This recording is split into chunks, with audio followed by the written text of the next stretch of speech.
Mēs esam sapulcējušies šeit, lai beidzot Noras dzimtajā pilsētā Jelgavā atklātu šo viņai veltīto piemiņas zīmi, Stadets savu balsi meklējot, ko veidojis mākslinieks Kārlis Īle. Dzīvoja tā lapām pāri, arī sev.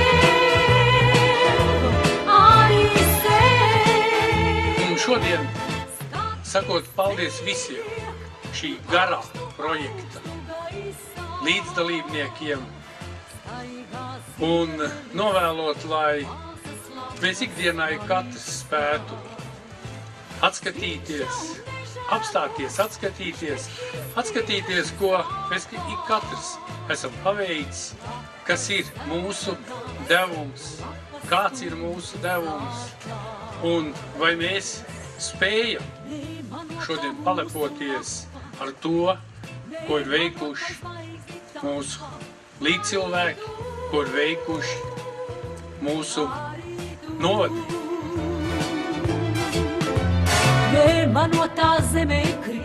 Esmu satraukta. Paldies visiem, kas ticēja.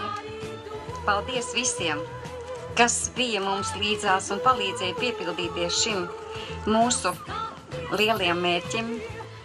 Vislielākais gods izsaku Domei, kura nāca un noticēja mums. Vislielākie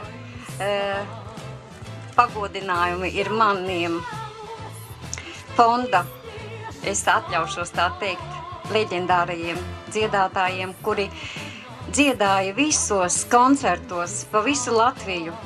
Sapnis ir piepildījies, piemineklis ir. Paldies Kārlim, paldies visiem, kas manu sarežģīto runu šodien klausās. Es tiešām esmu satraukta un bezgala laimīga.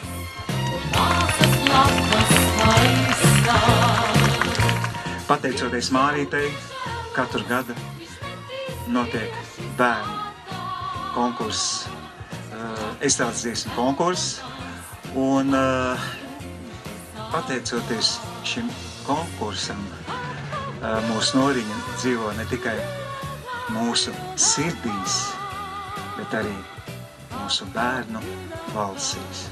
Paldies, Temai! Nora, kurai nebija nekādi valstiskie nopelni, viņai bija tas un pats galvenais, kas var būt tautas mīlestība.